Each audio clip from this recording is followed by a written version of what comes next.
आज हम श्रीमद् भागवतम के तृतीय स्कंद अध्याय 5 श्लोक संख्या 27 आगे पढ़ेंगे। तत्पश्चात नित्य काल की अंतः क्रियाओं से प्रभावित पदार्थ का परम सार जो कि महत तत्व कहलाता है प्रकट हुआ। तो अब ब्रह्मा जी नहीं, मैत्री मुनि इनको, विदुर को सृष्टि के शुरुआत के बारे में बता रहे हैं। सृष्टि की शुरुआत कैसे हो, अलग अलग, तो उसके बारे में बता रहे हैं। महत तत्व कहलाता है नित्य पदार्थ का परम सार जो कि महत तत्व कहलाता है प्रकट हुआ। महत तत्व क्या है? पदार्थ का सरम समम बोनम, आप सारे सेंस एक साथ मिलाएंगे तो महत तत्व बनता है। और इस महत तत्व में शुद्ध सत्व अर्थात भगवान ने अपने शरीर से ब्रह्मांड अभिव्यक्ति के बीज बोए। महत तत्व सारे पदार्थ एक साथ मिलके उसका सार था महत तत्व। उसके अंदर भगवान ने क्या किया? अभिव्यक्ति के बीज बोए। कालक्रम से गर्भित भौतिक शक्ति सर्वप्रथम संपूर्ण भौतिक अवयव के रूप में प्रकट हुई। तो पहले भौतिक प्रकृति थे, उसके अलग अलग अवयव थे। फलित होने पर हर वस्तु अपना समय लेती है। अतएव काल द्वारा प्रभावित शब्द का यहाँ पर प्रयोग हुआ है। महत तत्व संपूर्ण चेतना है, क्योंकि उसका एक अंश हर एक में बुद्धि के रूप में प्रदर्शित होता है। महत तत्व परम पुरुष की परम चेतना से सीधे जुड़ा है। महत तत्व परम पुरुष की परम चेतना से सीधे जुड़ा है, फिर भी यह पदार्थ के रूप में प्रतीत होता है। महत तत्व अथवा शुद्ध चेतना का प्रतिबिंब समस्त सृष्टि की अंकुरण स्थली है। यह रजोगुण से थोड़ा मिश्रित समाश्रित शुद्ध सत्व है, अतः यहीं से गतिशीलता उत्पन्न होती है। तो महत तत्व से शुरुआत होती है। तत्पश्चात महत्व से अनेक भिन्न भिन्न भावी जीवों के आगार रूपों में विभेदित हो गया। यह महत तत्व मुख्यतया तमोगुणी होता है और यह मिथ्या अहंकार को जन्म देता है। यह भगवान का स्व अंश है जो सृजनात्मक सिद्धांतों की पूर्ण चेतना फलन काल से युक्त होता है। महत तत्व से क्या आया? महत तत्व से आया मिथ्या अहंकार। महत तत्व शुद्ध आत्माएं भौतिक जगत के बीच का माध्यम है। यह पदार्थ था। महत तत्व क्या है? आत्मा और भौतिक जगत। आत्मा है, भौतिक जगत आध्यात्मिक जगत, शुद्ध आत्मा और भौतिक जगत के बीच का जो पॉइंट है वो है महत तत्व। यह पदार्थ तथा आत्मा का संधि स्थल है, जहां से जीव का मिथ्या अहंकार उत्पन्न होता है। सारे जीव भगवान के भिन्न अंश है। मिथ्या अहंकार के दबाव में आकर बद्ध आत्माएं पूर्ण पुरुषोत्तम भगवान के भिन्न अंश होते हुए भी भौतिक प्रकृति की भोक्ता होने का दावा करती है। मिथ्या अहंकार भौतिक जगत की बंधक शक्ति है। भगवान मोहग्रस्त बुद्धात्माओं को इस मिथ्या अहंकार से मुक्ति होने के लिए बारंबार अवसर प्रदान करते हैं। इसी के कारण भौतिक सृष्टि कालांतरों पर होती है। वे बद्धात्माओं को अपने मिथ्या अहंकार के कार्यों को सुधारने की सारी सुविधाएं प्रदान करते हैं, किंतु वे भगवान के भिन्नांश होने की उनकी यत् किंचित स्वतंत्रता के व्यवधान नहीं डालते।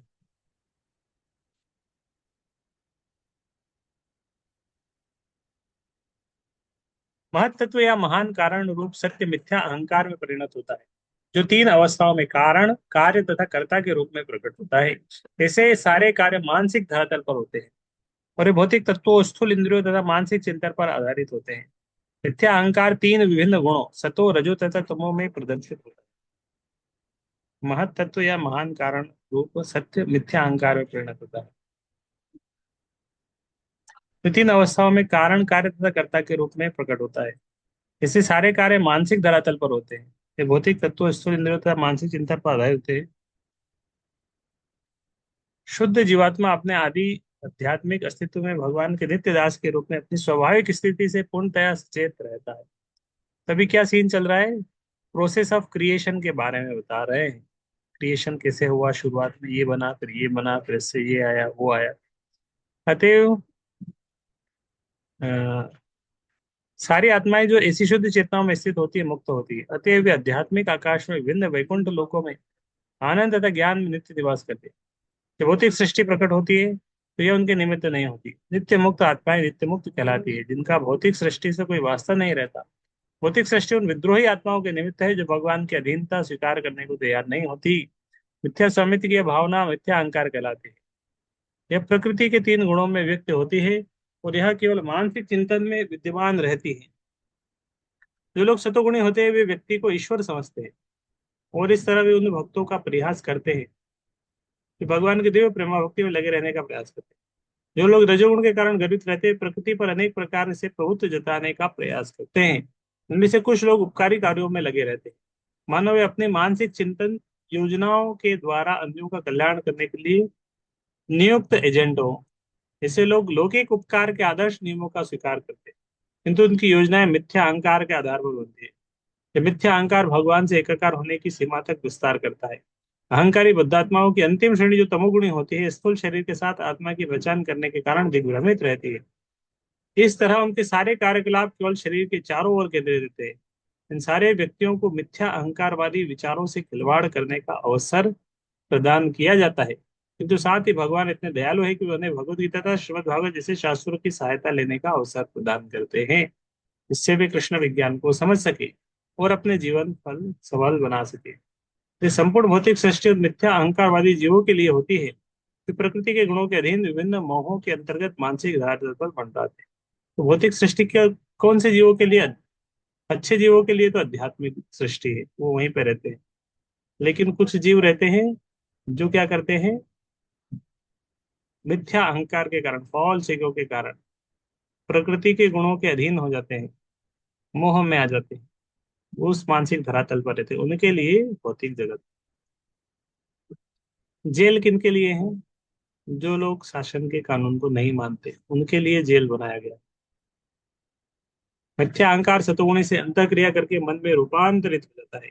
सारे देवता भी जो घटना प्रधान जगत को नियंत्रित करते हैं, उसी सिद्धांत अर्थात मिथ्या अहंकार तथा सतोगुण की अंतःक्रिया के परिणाम है। तो फॉल्स ईगो भी जनरेट हुआ। फॉल्स ईगो ने सतोगुण से क्रिया करके मन मन आ गया फिर। अभी तो फॉल्स ईगो था। मिथ्या अहंकार कैसे आया? महत तत्व से आया मिथ्या अहंकार, false ego. False ego plus सतोगुण मन में रूपांतरित हो जाता है। सेरा और सारे देवता भी जो घटना प्रधान जगत को नियंत्रित करते हैं, उसी सिद्धांत अर्थात मिथ्या अहंकार तथा सतोगुण की अंतःक्रिया के परिणाम। तो फॉल्स ईगो और सतोगुण से की अंतःक्रिया से ये आया। तो इससे होता है ना, केमिस्ट्री में हम देखते हैं अलग अलग क्रियाएं होती है केमिकल। ये प्लस ये करो तो ये बन जाता है, H2+O2, H2O बन गया, ऐसा कुछ। मिथ्या अहंकार प्रकृति के विभिन्न गुणों से अंतः क्रिया करके घटना प्रधान जगत में समस्त वस्तुओं का स्रोत है। इंद्रिया निश्चित ही मिथ्या अहंकार जन रजोगुण की परिणाम है। अतएव दार्शनिक चिंतन परक ज्ञान तथा सकाम कर्म रजोगुण के प्रधान उत्पाद है। इंद्रिया निश्चय ही मिथ्या अहंकार जन्य रजोगुण की परिणाम। अतएव दार्शनिक चिंतन परक ज्ञान तथा सकाम कर्म रजोगुण के प्रधान। मिथ्या अहंकार का प्रधान कार्य ईश्वर विहीनता है। जब कोई व्यक्ति भगवान के नित्य अधीन अंश के रूप में अपनी स्वाभाविक स्थिति को भूल जाता है और स्वतंत्र रूप से सुखी बनना चाहता है, तो वह मुख्यतः दो तरह से कार्य करता है। सर्वप्रथम अपने निजी लाभ या इंद्रिय तृप्ति के लिए सकाम कर्म करने का प्रयास करता है, और दीर्घकाल तक ऐसे सकाम कर्म करते रहने के बाद जब वह हताश हो जाता है, तो दार्शनिक चिंतक बन जाता है और अपने को ईश्वर जैसे स्तर पर समझने लगता है। भगवान से तदाकार होने का यह मिथ्या विचार माया का अंतिम पाश होता है, जो जीव को मिथ्या अहंकार से अधीन विस्मृति के बंधन में फंसा लेती है।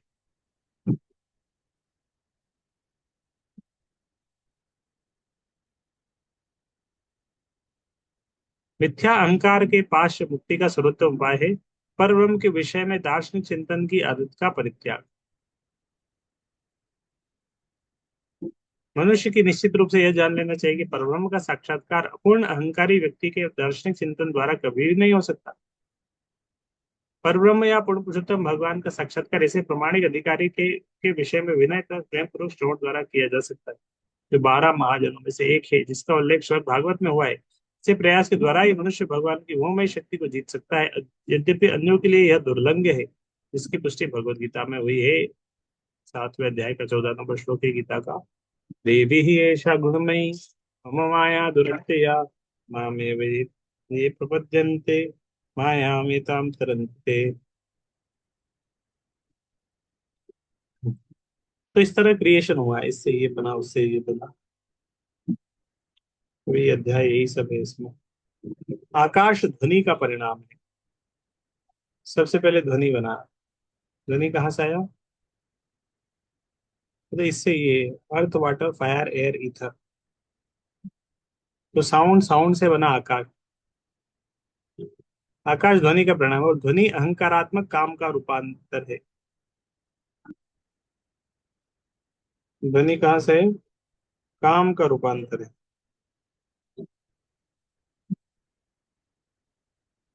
तो दूसरे शब्दों में आकाश परमात्मा का प्रतीकात्मक प्रतिनिधित्व है। वैदिक स्तुतियों में कहा गया है, एतदस्मात् आत्मनः आकाशः सम्भूतः। आकाश परमात्मा की प्रतीकात्मक अभिव्यक्ति है। जो लोग रजो तथा तमो गुणों में अहंकारी है, वे भगवान की अनुभूति नहीं कर सकते। उनके लिए आकाश परमात्मा की प्रतीकात्मक अभिव्यक्ति है। तत्पश्चात भगवान ने आकाश पर नित्यकाल तथा बहिरंगा शक्ति से अंशतः मिश्रित दृष्टिपात किया, और इस तरह स्पर्श की अनुभूति विकसित हुई, जिससे आकाश में वायु उत्पन्न हुई।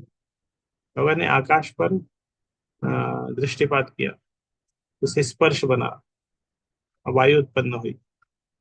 सारी भौतिक सृष्टियां सूक्ष्म से स्थूल बनती है।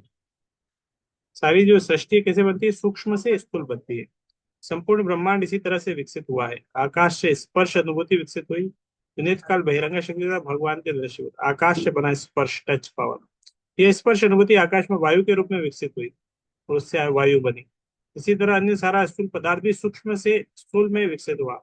ध्वनि आकाश में, स्पर्श वायु में, रूप अग्नि में, स्वाद जल में, गंध पृथ्वी में विकसित हुई। गंध पृथ्वी, पृथ्वी और गंध का संबंध है। पृथ्वी से सुगंध आती है, रसो हम अपसु बोलते हैं, पुण्यो गंधा पृथ्व्याम। जल में स्वाद है, रसो हम अपसु बोलते हैं। रूप अग्नि, अग्नि से रूप है। वायु से स्पर्श है। तत्पश्चात तीव्र शक्तिशाली वायु ने आकाश से अंतर्क्रिया करके इंद्रिय अनुभूति तन मात्रा का रूप उत्पन्न किया, और रूप की अनुभूति बिजली में रूपांतरित हो गई, जो संसार देखने के लिए प्रकाश है। जब वायु में बिजली की क्रिया हुई, उसने ब्रह्म ने दृष्टिपात किया। उस समय नित्य काल तथा भयंकर शक्ति के मिश्रण से जल तथा स्वाद की उत्पत्ति हुई। तत्पश्चात बिजली से उत्पन्न जल पर भगवान ने दृष्टिपात किया, और फिर उसमें नित्य काल तथा बहिरंग शक्ति का मिश्रण हुआ। इस तरह वह पृथ्वी में रूपांतरित हुआ, जो मुख्यतः गंध से, गुण से युक्त है। उपयुक्त श्लोकों में भौतिक तत्वों का वर्णनों का स्पष्ट बताया जाता है कि सभी अवस्थाओं में अन्य संयोगों तथा परिवर्तनों के साथ भगवान के दृष्टिपात की आवश्यकता पड़ती है। प्रत्येक रूपांतर में भगवान का दृश्यपात ही अंतिम प्रत्यावर्तन है। वे एक चित्रकार की भांति कार्य करते हैं, जो विभिन्न रंगों को मिलाकर उन्हें विशेष रंग में रूपांतरित कर देता है। तो बहुत सारे रंग रहता है, और रंग से बहुत बड़ा एक क्या बन जाता है? एक अच्छी कलाकारी हो जाती है। अच्छा फ्रेम बन जाता है। अच्छा,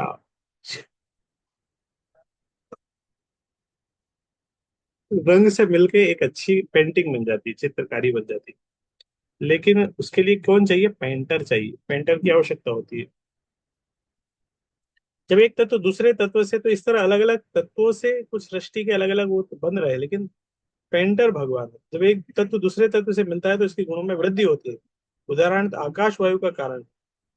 आकाश में दधि नामक केवल एक गुण होता है, किंतु आकाश तथा भगवान के दशपथ की अंत्यक्रिया से नित्यकाल तथा बहिरंग प्रकृति से मिलने से वायु उत्पन्न होती है, जिसमें दो गुण पाए जाते हैं, ध्वनि तथा स्पर्श। आकाश में क्या थी? केवल ध्वनि, ध्वनि थी। फिर वायु बनी, वायु के अंदर ध्वनि और स्पर्श है। वायु को हम स्पर्श कर सकते हैं ना। फिर वायु उत्पन्न होने जाने पर आकाश तथा वायु की अंत्यक्रिया काल तथा बहिरंगा शक्ति के स्पर्श के कारण बिजली उत्पन्न हुई।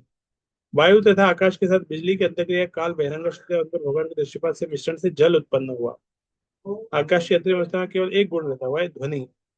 वायु में दो गुण होते हैं, ध्वनि तथा स्पर्श। बिजली में तीन गुण होते हैं।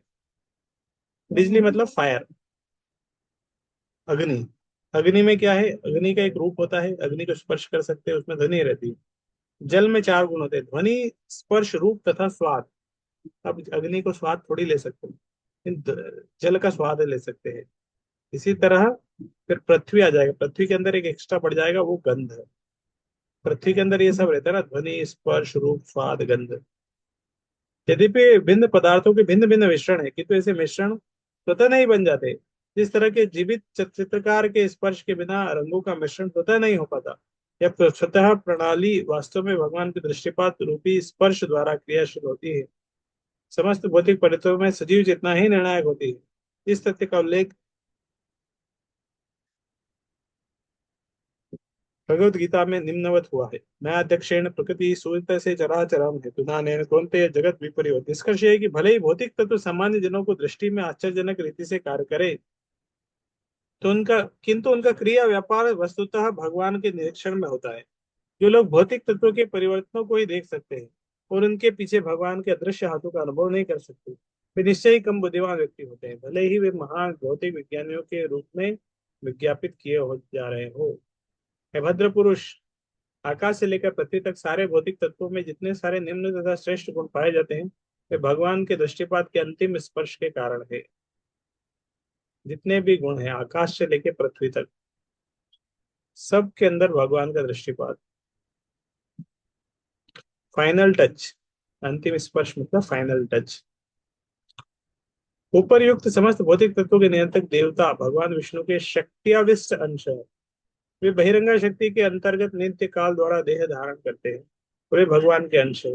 क्योंकि उन्हें ब्रह्मांडीय दायित्वों के विभिन्न कार्य सौंपे गए थे और चूंकि विभिन्न संपन्न करने में असमर्थ थे, अतः उन्हें भगवान की मनोहारी स्तुतियां निम्नलिखित प्रकार से की। तो अभी देवताओं की देवता लोग कौन है? वो भी जीव है, लेकिन भगवान के द्वारा स्पेशल जीव है। शक्तियाविष्ट अंश है, शक्ति का आवेश किया भगवान। तो और भगवान के अंश है और ब्रह्मांड के अलग अलग दायित्वों को निभाने के लिए उनको कार्य सौंपा गया है। ब्रह्मांडीय कार्य व्यापार की व्यवस्था के लिए उच्चतर लोकों में निवास करने वाले विविध नियंत्रक देवताओं की अवधारणा काल्पनिक नहीं है, जैसा कि अल्पज्ञ व्यक्ति मानते। कुछ लोग कहते हैं अरे ये सब कल्पना कर ली गई, ये देवता है वो देवता। ये देवतागण भगवान विष्णु के विस्तारित अंश है। ये काल बहिरंग शक्ति तथा परमेश्वर की आंशिक चेतना द्वारा देह पाते हैं। मनुष्य पशु पक्षी इत्यादि भी भगवान के अंश है। उनके विभिन्न भौतिक शरीर होते हैं, किंतु भौतिक मामलों के नियंत्रक देवता नहीं है। प्रत्युत वे ऐसे देवताओं द्वारा नियंत्रित होते हैं। ऐसा नियंत्रण निरर्थक नहीं होता, यह उतना ही आवश्यक है जितना कि आधुनिक राज्य के मामलों के नियंत्रक विभाग होते हैं। नियंत्रित जीवों द्वारा देवताओं का तिरस्कार नहीं होना चाहिए। ये सभी भगवान के महान भक्त होते हैं, जिन्हें विश्व के मामलों के कुछ कार्य संपन्न करने का भार सौंपा गया है। कोई व्यक्ति यमराज पर क्रुद्ध हो सकता है कि वह पापी आत्माओं को दंड देने का अप्रशंसित कार्य करता है, किंतु यमराज भगवान के अधिकृत भक्तों में से हैं। इसी तरह अन्य सारे देवता है। भगवत भक्त कभी भी ऐसे नियुक्त देवताओं द्वारा नियंत्रित नहीं होता जो कि भगवान के सहायक के रूप में कार्य करते हैं। तो यहाँ पे बताया देवताओं के बारे में स्थिति क्रिएट की। सारे अलग अलग देवता भगवान के द्वारा विशिष्ट शक्ति प्रदत्त जीव है। भगवान ने उनको विशेष कार्य सौंपा है, लेकिन भगवत भक्त कभी भी ऐसे देवताओं द्वारा नियंत्रित नहीं होता कि भगवान के सहायक के रूप में कार्य करते हैं। तो भगवान की भक्ति करते हैं तो देवता लोग ज्यादा नियंत्रण नहीं करते, किंतु भक्त उनके उत्तरदायित्व पदों के कारण उनका सम्मान करता है जिन पर भगवान ने उन्हें नियुक्त किया है। साथ ही भगवत भक्त उन्हें मूर्खतावश परमेश्वर नहीं मान देता। केवल मूर्ख लोग ही देवताओं को विष्णु के तुल्य मानते हैं। वस्तु सभी विष्णु के सेवकों के रूप में नियुक्त है। तो यहाँ पे आया पॉइंट, किस तरह अलग अलग जो देवता लोग हैं उनका भगवत भक्त सम्मान करते हैं, प्रणाम करते हैं, उनको सम्मान करते हैं। जानते हैं कि भगवान ने उनको नियुक्त किया है इनके पद के ऊपर। भगवान को सहायता सहायता कर रहे हो ब्रह्मांड को चलाने में। तो ये देवता लोग भी उनको नियंत्रण नहीं करते भगवत भक्तों को, और भक्त लोग भी इनको भगवान नहीं मानते हैं। सामान्यतः अभी हम देखते हैं इंडिया में सब भगवान है। जरा जहाँ मंदिर बोले वो भगवान का मंदिर है। मंदिर में जो है सब भगवान। आदमी को भी भगवान बना देते, देवता को तो भगवान बना दिया, आदमी को भी भगवान बना देते। तो इस तरह भगवत भक्त मूर्ख नहीं होते, हर किसी को भगवान नहीं मानते। केवल मूर्ख लोग ही देवताओं को विष्णु के तुल्य मानते हैं और वो देवताओं को भगवान के समान भी नहीं मानते। जो कभी भगवान से देवताओं के समान नहीं होता वह पाषंडी या नास्तिक कहलाता है। देवताओं की पूजा उन्हीं व्यक्तियों द्वारा की जाती है जो न्यूनाधिक ज्ञान योग तथा कर्म की विधियों के पालक है, अर्थात निर्विशेषवादी ध्यान है तथा सकाम कर्म है। किंतु भक्तगण एकमात्र भगवान विष्णु की पूजा करते हैं। जब पूजा किसी भौतिक लाभ के लिए नहीं होती, जिसकी कामना सारे भौतिकतावादियों द्वारा, यहाँ तक कि मोक्ष कामियों योगियों तथा सकाम कर्मियों द्वारा भी की जाती है। भक्तगण परमेश्वर की पूजा भगवान के शुद्ध भक्ति प्राप्त करने के लिए करते हैं। किंतु जिनके पास मानव जीवन के उद्देश्य मुख्य उद्देश्य इस प्रेम को प्राप्त करने के लिए कोई कार्यक्रम नहीं होता, उनके द्वारा भगवान नहीं पूजे जाते। ईश्वर के साथ प्रेम पूर्ण संबंध से विमुख व्यक्ति कुछ हद तक अपने ही कर्मों द्वारा तिरस्कृत होते हैं। भगवान प्रत्येक जीव के प्रति उसी तरह समभाव रखते हैं जिस तरह बहती हुई गंगा। गंगा जल हर व्यक्ति की शुद्धि शुद्धि के निमित्त है, तो भी गंगा के तट पर वृक्षों का महत्व भिन्न होता है। गंगा के तट पर आम्र वृक्ष जल पीता है और निम्ब वृक्ष भी उसी को जल पीता है, तो दोनों वृक्षों के फल भिन्न होते हैं। एक में स्वर्गिक मिठास होती है, दूसरे में नारकीय तिक्तता।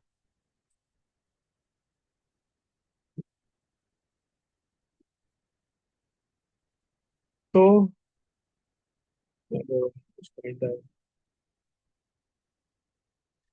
जिस तरह की आम की मधुरता भी उसके अपने कर्म के कारण है।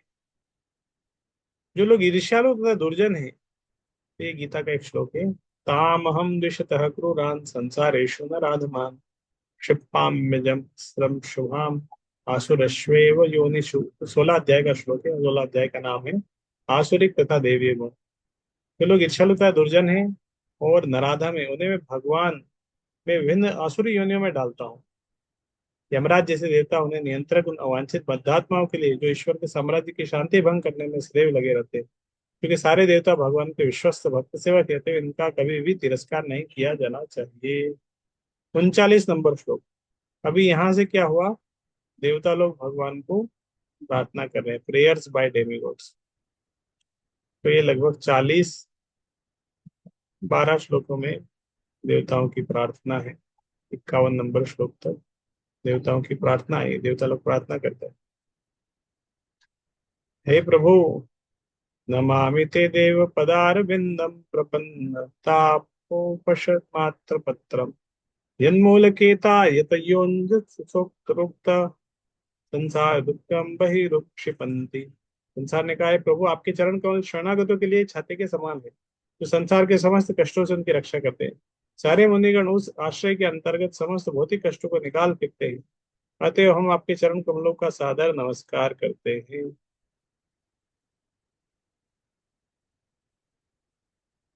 ऐसे अनेक साधु संत हैं जो पुनर्जन्म तथा अन्य समस्त भौतिक कष्टों पर विजय पाने के प्रयास में लगे रहते हैं। किंतु इनमें से जो लोग भगवान के चरण कमलों की शरण ग्रहण करते हैं, वे बिना कठिनाई के ऐसे सारे कष्टों को पूरी तरह उतार फेंक सकते हैं। अन्य लोग जो विविध प्रकार के दिव्य कार्यों में लगे रहते हैं, ऐसा नहीं कर सकते। उनके लिए ऐसा कर पाना बहुत कठिन है। वे भगवान के चरण कमलों की शरण में गए बिना मुक्त होने के लिए कृत्रिम विधि का चिंतन कर सकते हैं, किंतु ऐसा संभव नहीं है।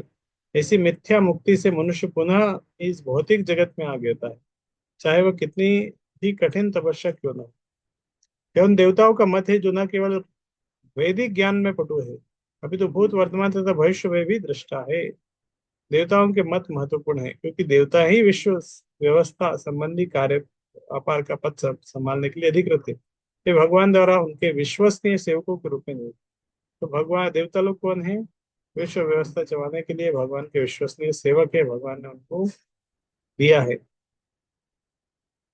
तो देवता लोग भी समस्या में आते हैं, वे भगवान को प्रार्थना करते हैं और बोलते हैं कि भगवान के चरण कमल किसके समान है, छाते के समान। तो छाते से पानी पानी में समस्या आती है, हम छाता खोल लेते हैं, धूप में छाता खोल लेते हैं, बचा लेता है। भगवान के चरण कमल इस तरह रक्षा करते हैं, तो कष्ट से बच जाएगा इसके पास छाता है। तो इसीलिए यहाँ पे भगवान के चरण कमल की तुलना करिए छाते से। अच्छा श्लोक है। छा फिर देवता लोग बोल रहे हैं, धातर्यदस्मिन् भव ईश जीवास्तापत्रयेणाभिहता न शर्मा आत्मन् लभन्ते भगवस्तंघ्रि छायां सविद्यामत अष्टमेयम्। हे पिता, हे प्रभु, हे भगवान, इस भौतिक संसार में जीवों को कभी कोई सुख प्राप्त नहीं हो सकता, क्योंकि वे तीन प्रकार के कष्टों से अभिभूत रहते हैं। अतएव वे आपके उन चरण कमलों की छाया की शरण ग्रहण करते हैं जो ज्ञान से पूर्ण है, और इसलिए हम भी उन्हीं के शरण लेते हैं। भक्तिमय सेवा की विधि न तो भावनात्मक है न लौकिक, यह सत्य का मार्ग है,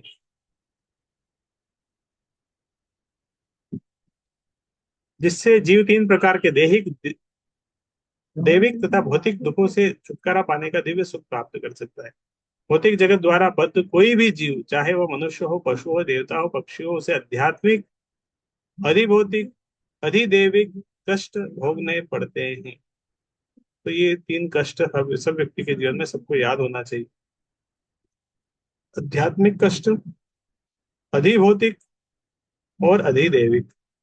आध्यात्मिक, अधिभौतिक, अधिदैविक, तीन प्रकार के कष्ट है सब लोगों के जीवन में। आध्यात्मिक मतलब शारीरिक कष्ट, मानसिक कष्ट, माइंड बॉडी, शरीर के कारण कष्ट आ रहे, बीमारी, सब शारीरिक आध्यात्मिक कष्ट। अधिभौतिक मतलब दूसरे जीवों द्वारा हमें कष्ट आते हैं, दूसरे जीव आ गए, मच्छर काट लिए, और दूसरे जीव कष्ट देते हैं हमें, चोर आ गया घर में, गिदड़ हो गई, दूसरे जीव के द्वारा कष्ट मिला। कभी कभी कॉलेज स्कूल में टीचर भी परेशान करते हैं, कुछ कष्ट दे रहे हैं। तो अधिभौतिक। अधिदैविक, अधिदैविक मतलब होता है देवताओं के द्वारा, देवी शक्ति के द्वारा। बहुत तेज ठंड पड़ रही है, बहुत तेज गर्मी पड़ रही है, भूकंप आ गया, इस तरह ज्वालामुखी फट गया, ये सब अधिदैविक। तो ये तीनों प्रकार के कष्ट हैं, सबके जीवन में आते हैं, आध्यात्मिक, अधिभौतिक, अधिदैविक। कोई इससे इससे बचा हुआ नहीं। Nobody wants, nobody can avoid it. कोई चाहता नहीं, लेकिन सबको फेस करना पड़ते हैं।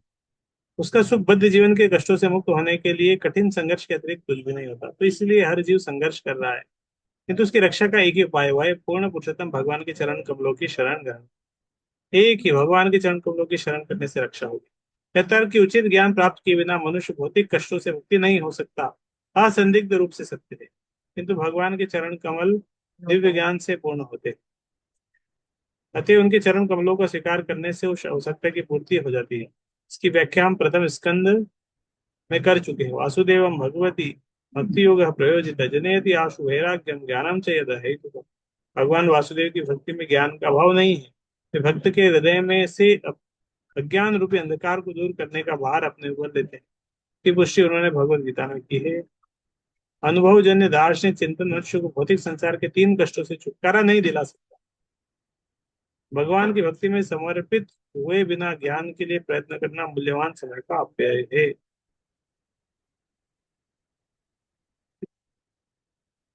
तो और अभी तो 10 लोग हैं, देवताओं की प्रार्थना को यहीं रखते हैं हम। कल कंटिन्यू करेंगे देवताओं की प्रार्थना। ये पढ़ देते हैं ताकि अध्याय का कंप्लीट हो जाए, कल से नया अध्याय शुरू करेंगे। तो देवता लोग की प्रार्थना है।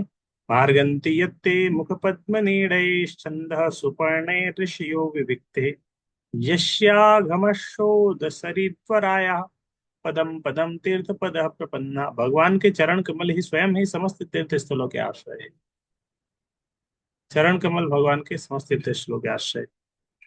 निर्मल वाले महर्षिगण वेदों रूपी पंखों के सहारे उड़कर सदैव आपके कवल सदृश मुख रूपी घोंसले की खोज करते हैं। उनमें से कुछ सर्वश्रेष्ठ नदी में शरण लेकर पद पद पर आपके चरण कमलों की शरण ग्रहण करते हैं, जो सारे पाप फलों से मनुष्य का उद्धार कर सकते हैं। परमहंसों की तुलना उन राजहंसों से की जाती है जो कमल की पंखुड़ियों में अपने घोंसले बनाते हैं। राजहंस कहाँ कहाँ कहाँ मंडराते हैं? कमल की पंखुड़ी के आसपास रहते हैं। भगवान ने दिव्य शारीरिक अंगों की उपमा सदैव कमल से फूल से दी जाती है, क्योंकि भौतिक जगत में कमल का फूल सौंदर्य पराकाष्ठा है। संसार की सबसे सुंदर वस्तु वेद या भगवत गीता है, क्योंकि उनमें स्वयं भगवान ज्ञान प्रदान करते हैं। परमहंस अपना घोंसला भगवान के कमल सदृश मुख पर बनाता है, और वह सदा उनके चरण कमलों की शरण खोजता है, जिन तक वैदिक ज्ञान के पंखों द्वारा पहुंचा जाता है। क्योंकि भगवान समस्त उद्भासों के आदेश होते हैं, अतः वैदिक ज्ञान से प्रकाशित बुद्धिमान जन भगवान की शरण उसी तरह खोजते हैं जिस तरह उनके घोंसलों से दूर किए गए पक्षी विश्राम करने के लिए पुनः उनका घोंसला खोज लेते हैं। समस्त वैदिक ज्ञान संसार को समझने के लिए, एक तो पक्षी है ना, सुबह निकल जाते हैं, पता नहीं कहाँ कहाँ, इधर जाते हैं उधर जाते हैं, उनको कोई रास्ता भी नहीं बताता है, और उनके कोई रास्ते भी फिक्स नहीं हो तो हवा में उड़ते हैं, लेकिन शाम को फिर से अपने घोंसले में आ जाते हैं, वो कोई गूगल मैप भी नहीं है उनके पास, फिर से आ जाते हैं अपने घोंसले में आ जाते हैं। समस्त वैदिक ज्ञान भगवान को समझने के लिए है, जैसा कि भगवान ने भगवद गीता में कहा है, वेदेश्च सर्वे रहवयो वेद्यो वेद बुद्धिमान जन जो हंस सदृश है, सभी तरह से भगवान की शरण ग्रहण करते हुए विभिन्न दर्शनों के विषय में व्यर्थ का चिंतन करते हुए मानसिक धरातल पर नहीं मानते। भगवान इतने दयालु कि उन्होंने ब्रह्मांड भर में गंगा नदी को विस्तारित कर दिया है, जिससे हर व्यक्ति उस पवित्र नदी में स्नान करके पग पग पर होने वाले पापों के फलों से छुटकारा पा सके।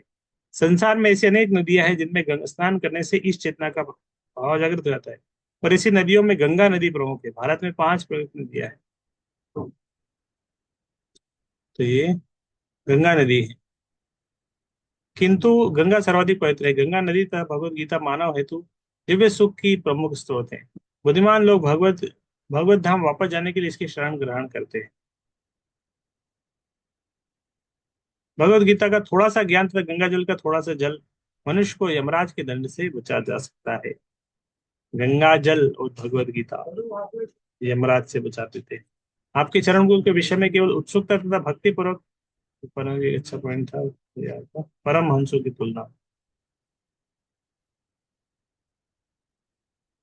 आपके चरण कमलों के विषय में केवल उत्सुकता तथा भक्तिपूर्वक श्रवण करने से तथा उनके विषय में हृदय में ध्यान करने से मनुष्य तुरंत ही ज्ञान से प्रकाशित हो और वैराग्य के बल पर शांत हो जाता है।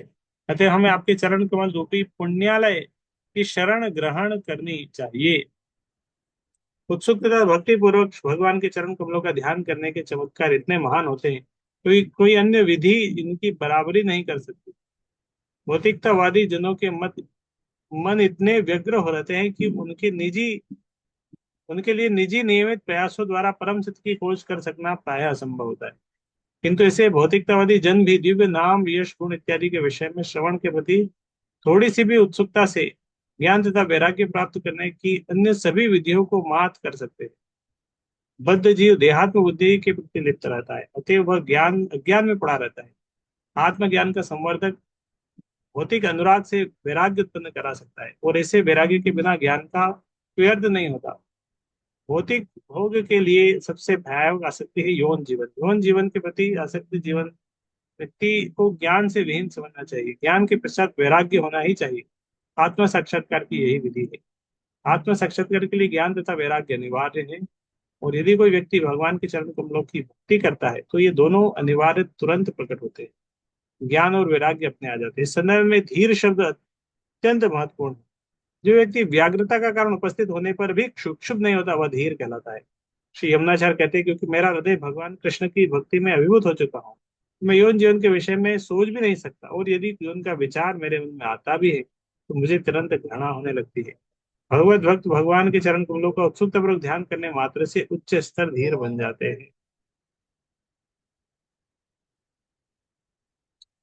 भक्ति में प्रमाणिक गुरु द्वारा दीक्षा का दिया जाना भगवान के विषय में सुनने के उसके उपदेशों का पालन करना निहित होता है। ऐसे प्रमाणिक गुरु को उसके नियमित रूप से भगवान के विषय में सुनने के बाद स्वीकार कर किया जाता है।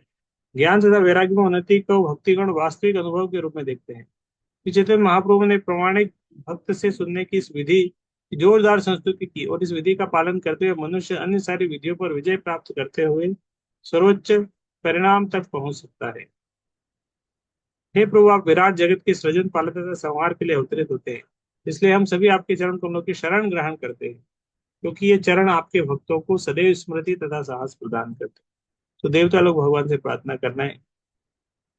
भगवान विराट जगत के सृजन पालन के लिए है, और हम आपकी शरण में हैं, आपके चरणों का आश्रय ले रहे हैं। तो आश्रय लेने से क्या मिलेगा? स्मृति मिलेगी, साहस प्रदान करें। विराट जगत की सृष्टि पालन था प्रलय के लिए ब्रह्मा विष्णु तथा महेश्वर 3 अवतार है। भौतिक जगत के 3 गुणों को नियंत्रित अथवा स्वामी है जो दृश्य जगत के कारण है। विष्णु सतोगुण के स्वामी है, ब्रह्मा रजोगुण, महेश्वर तमोगुण के। प्रकृति के गुणों के अनुसार भक्तों के विभिन्न प्रकार हैं। सतोगुणी लोग भगवान विष्णु की पूजा करते हैं, रजोगुणी लोग ब्रह्मा की पूजा करते हैं, तमोगुणी लोग शिव की पूजा करते हैं। ये तीनों देव भगवान के कृष्ण के अवतार है, क्योंकि कृष्ण आदि पूर्ण सत्तम भगवान है। देवतागण धीरे विष्णु के पास क्षीर सागर में जाते हैं, और जब कभी भी विश्व के काम काज के प्रशासन में कोई कठिनाई आती है तो वे अपनी समस्याओं के लिए निवेदन करते हैं। यद्यपि ब्रह्मा तथा शिव भगवान के अवतार हैं, किंतु वे विष्णु की पूजा करते हैं, और इस प्रकार उनकी गणना भी देवताओं में होती है, भगवान के रूप में नहीं। विष्णु की पूजा करने वाले व्यक्ति देवता कहलाते हैं, और जो ऐसा नहीं करते वे असुर कहलाते हैं। विष्णु सदैव देवताओं का पक्ष लेते हैं, किंतु ब्रह्मा तथा शिव कभी कभी असुरों का पक्ष भी लेते हैं। ऐसा नहीं है कि उनमें रुचि लेने से वे उनको समान बन जाता है, अभी तो कभी कभी असुरों पर नियंत्रण करने के लिए वे ऐसा कुछ करते हैं। यच्छानुबंधे असति देह गृहे ममाहमित्य उड़दुराग्रहाणाम् पुंसां सुदूरं वसत्वसि पुर्यां भजे मृतते भगवन् पदाब्जम्। हे प्रभु, जो लोग नश्वर शरीर तथा बंधु बांधवों के प्रति अवांछित उत्सुकता के द्वारा पाशबद्ध है, और जो लोग मेरा तथा मैं के विचारों से बंधे हुए हैं, वे आपके चरण कमलों का दर्शन नहीं कर पाते। यद्यपि आपके चरण कमल उनके अपने ही शरीरों में स्थित होते हैं, किंतु हम आपके चरण कमलों की शरण ग्रहण करें। जीवन का संपूर्ण वैदिक दर्शन यही है कि स्थूल तथा सूक्ष्म शरीरों के भौतिक बंधन से छुटकारा पाया जाए, जिसके कारण मनुष्य कष्टमय गर्हित जीवन बिताता रहता है। भौतिक शरीर तब तक चलता चलता जाता है जब तक मनुष्य भौतिक शरीर प्रकृति पर प्रभुत्व जताने की मिथ्या धारणा से विरत नहीं हो जाता। भौतिक प्रकृति पर प्रभुत्व जताने की यह प्रेरणा मेरा तथा मैं का बोध है। मैं सारे विश्व का सर्वे सर्वा हूं। मेरे पास बहुत सी वस्तुएं हैं। मैं अधिकाधिक वस्तुओं का स्वामी बनूंगा। संपत्ति तथा शिक्षा के मामले में मुझसे बढ़कर कौन हो सकता है। मैं स्वामी हूँ, मैं ईश्वर हूँ, मेरे अतिरिक्त है ही कौन। ये सारे विचार अहम मम दर्शन अर्थात मैं ही सब कुछ हूँ को प्रतिबिंबित करते हैं। ऐसी जीवन धारणा से संचालित व्यक्ति भव बंधन से कभी मुक्ति नहीं हो पा सकते। किंतु यदि कोई केवल कृष्ण कथा सुनने के लिए राजी हो सके, संसार के कष्टों से निरंतर तिरस्कृत व्यक्ति भी बंधन से छुटकारा पा सकता है। इस कलयुग में कृष्ण कथा सुनने की प्रक्रिया अवांछित पारिवारिक स्नेह से छुटकारा पाने और इस तरह जीवन में स्थायी स्वतंत्रता प्राप्त करने का सबसे प्रभावशाली साधन है। कलयुग पाप पूर्ण कर्म फलों से उत्पन्न है, और जो लोग इस युग के गुणों में अधिकाधिक लिप्त है, किंतु कृष्ण कथा के श्रवण तथा कीर्तन मात्र से मनुष्य का भगवत धाम वापस जाना सुनिश्चित है। अतः मनुष्य को सभी तरह से एकमात्र कृष्ण कथा सुनने के लिए प्रशिक्षित किया जाना चाहिए, जिससे उन्हें सारे कष्टों से छुटकारा मिल सके। भगवान की कथा सारे कष्टों से छुटकारा देगी। भगवत धाम जाने के लिए कृष्ण कथा में अगर किसी की रुचि है तो भगवत धाम जाना सुनिश्चित है। ये महान परमेश्वर वे अपराधी व्यक्ति जिनकी अंतः दृष्टि बाह्य भौतिकतावादी कार्यकलापों से अत्यधिक प्रभावित हो चुकी होती है, आपके चरण कमलों का दर्शन नहीं कर सकते, किंतु आपके शुद्ध भक्त दर्शन कर पाते हैं, क्योंकि एकमात्र उनका उद्देश्य आपके कार्यकलापों का दिव्य भाव से आस्वादन करना है।